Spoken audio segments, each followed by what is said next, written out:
And what's up? Hey guys, it's me, Isaac Guerra, and you're here watching my vlog. And today we'll be talking about, or I'll be talking about, two movies that just came out, and this is in response to the Opus. Those of you who don't know what the Opus is a podcast that a particular gentleman by the name of Santiago Guerra, and I was listening to his podcast, and this video is in response to him and basically his review of X-Men Origin Wolverine and Star Trek. First off, let's go. Though this is going to have spoiler alerts, so I'm just going to start off the bat with that. During Santiago's podcast, he made the claim that Wolverine was predictable. I would have to agree with him. Yes, it was very predictable. You knew where the story was going because for the fact of the matter is, it's a prequel. Kind of like the prequels with Star Wars. We all knew that Anakin was going to become Darth Vader. It was more of a question of how. That's what this movie is. It's, we know Wolverine loses his memory and stuff like that, but how does he do it? We know Stryker's involved. The original movies never said anything about Sabretooth being involved or the whole, Weapon X project or anything like that. But through comic books and through other nerd channels, we see that that's the case.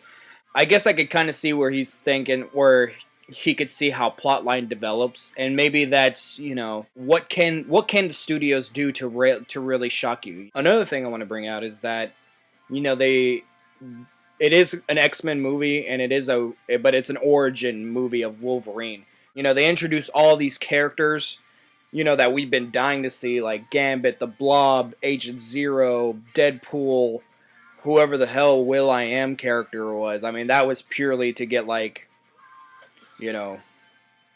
people who weren't X-Men nerds, like the rest of us. So you got the Will.I.Am character, who is purely for commercial reasons. You got Ryan Reynolds playing Deadpool. You got that Asian dude playing Agent Zero.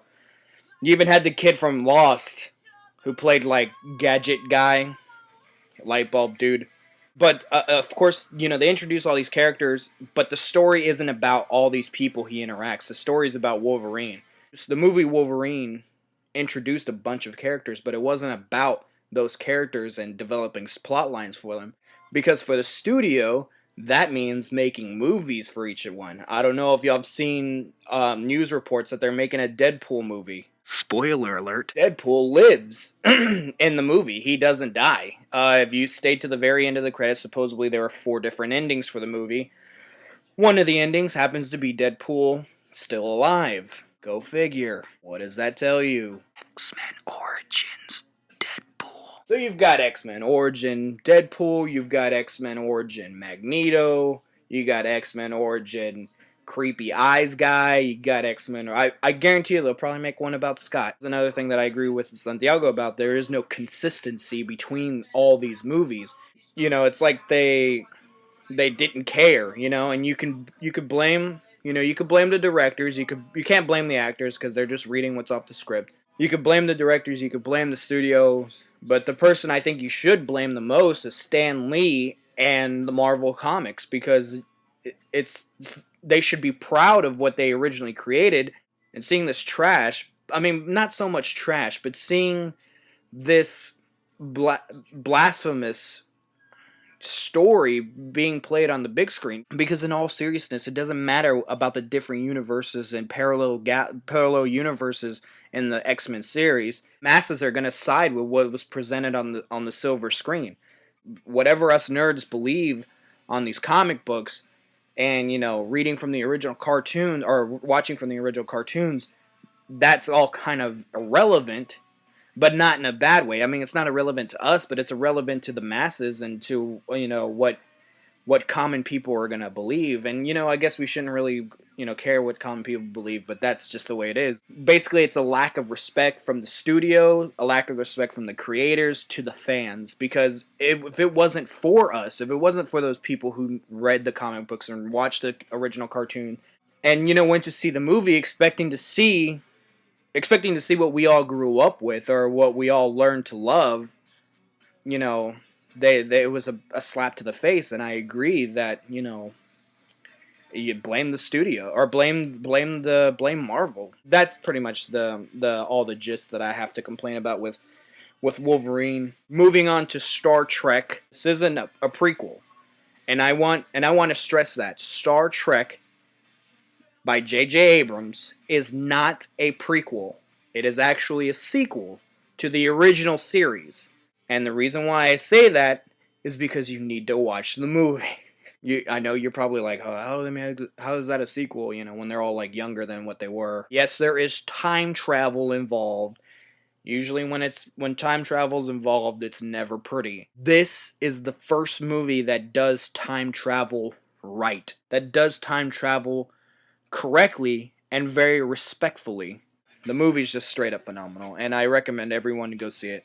So that's my review of X-Men Origin, Wolverine, and Star Trek. Again, this video is in response to Santiago Guerra, who podcasts on the Opus, so if you want to check that out, link in the sidebar. I don't know if I pointed right. See, here. You know where the links are. You're a YouTuber viewer. You know where the links are. So I'll link his page. Check it out. Listen to his podcast. You can subscribe to it on iTunes, the Opus, and it's there. Just hit subscribe. Also, I've created another channel. It's right here. Here's the link. And you can also, links in the sidebar. And basically that is a pure production channel, which, you know, stories that have been scripted, stuff like that. Right now I'm going to upload a bunch of my amateur videos that I've done in high school that were so long ago, like at least almost coming up on 5-6 years, maybe 6-7 years. So they're amateur. They're before I even, you know, knew anything about video. So, you know, watch those. You know, I'm not really proud of them, but, you know, we all got to remember where we came from, and this is my way to pay tribute to where it all began. So check out my other channel, you know, subscribe to it, subscribe to this one, leave comments about anything about your thoughts on X-Men, Origin, Wolverine, and Star Trek. Leave your comments. Santiago, this is for you. Like I said, this main video is for you. So thanks for watching. Follow me on Twitter. It's www.twitter.com/reallyisaac. Really Isaac. Check that out. Follow me on Twitter. I'll follow you if you're cool. I'm joking. No, I'll follow you. Don't worry about it. No, but follow me if you want. That's cool. I dig it. So thanks for watching.